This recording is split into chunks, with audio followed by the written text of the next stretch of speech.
గొప్ప కార్యాలు చేస్తానే ఉన్నాడు. అంత బాగా నా నా చిన్నప్పటి నుంచి ఇప్పుడు వరకు పెళ్ళి అయినంత వరకు పెళ్ళి వరకు కూడా దేవుడు గొప్ప కార్యాలు చేస్తానే ఉన్నాడు. పెళ్లి విషయంలోనే అలాగే గర్భఫలం విషయంలో కూడా దేవుడు నాకు కొంచెం ఆలస్యమైనా కానీ నేను ఎక్కువ ఏం చింతించలేదు. ఎందుకంటే దేవుడి మీద దారం వేసుకున్నాను. దేవుడు ఉన్నాడు, దేవుడు చేస్తాడు. ఆయన నాకు వాగ్దానం ఇచ్చింది దేవుడు.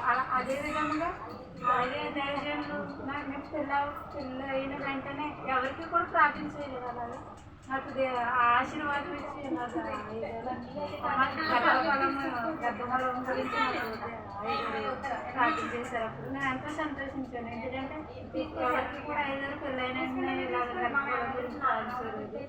నాకు అయిన వెంటనే ఇలాగ ప్రార్థించేశారు. నేను అదే అనుకున్నాను. ఐదారు లేనప్పటికీ కూడా ఐదారు ఇచ్చిన ఆశీర్వాదం నా జీవితంలో నెరవేరుతుంది అన్న నమ్మకము నాకు ఉంది. అదేవిధంగా దేవుడు కూడా నాకు వాగ్దానం ఇస్తున్నాడు. మన సంవత్సరం 2022లో అదేవిధంగా జనవరిలో నాకు వాగ్దానం ఇచ్చారు. అదేవిధంగా ఆ సంవత్సరంలో నెలాఖరులో నాకు దేవుడు కార్యం చేశాడు. అప్పుడే నేను కన్సీవ్ అయ్యాను. దేవుడు అసలు అనుకోకుండానే ఆ 3 నెలలు కూడా నా ఇష్టానుసారంగా ఎలా తిరిగానంటే తెలియదు. నా ఇష్టం వచ్చినట్టు పని చేసుకునేదాన్ని.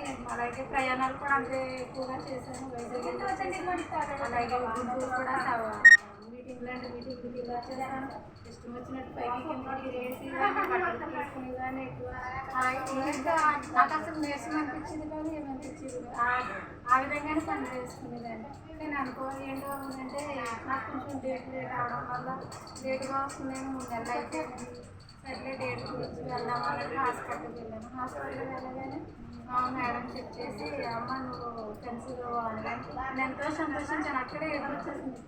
నర్స్ చెక్ చేస్తే అమ్మ ఉంది. ఎందుకమ్మా ఏడుస్తున్నావు, సంతోషించే విషయమే కదా అంటే అదే ఆనంద బాష్పాలమ్మ. నేను ఏడవడం కాదు, దేవుడు నా విషయంలో సహాయం చేస్తాడు అని చెప్తాను. అదేవిధంగా దేవుడు నాకు నేను దేవుని కూడా అడిగాను ఆరోగ్యవంతమైన బిడ్డనే దయచేయమని కానీ ఆ బిడ్డ కావాలి. కానీ ఆశ ఉంది, ఆశ ఉంది కానీ ఏదో కానీ నేను ఒకటే ఎక్కువగా అనుకున్నాను. ఆరోగ్యవంతమైన బిడ్డనే దయచేయమని అడిగాను. దేవుడు ఆ విధంగా నాకు బిడ్డని ఆరోగ్యవంతమైన బిడ్డని బిడ్డకి ఎటువంటి అనారోగ్యం లేకుండా చక్కగా ఆడుకుంటుంది, కూర్చుంటుంది. అప్పుడప్పుడు కొంచెం పేచి పెట్టినా కానీ చక్కగానే ఆడుకుంటుంది. నేను లేకపోయినా కానీ వాటితోటే అది చక్కగా ఆలకిస్తూ ఉంటుంది. దాన్ని బట్టి నేను ఎంతగానో సంతోషిస్తున్నాను. అలాగే దేవుడు మనకి ఇచ్చిన ఈ కృపను బట్టి దయచేసిన బిడ్డను బట్టి నేను ఎంతగానో స్థుతులు చెల్లించుకున్నాను.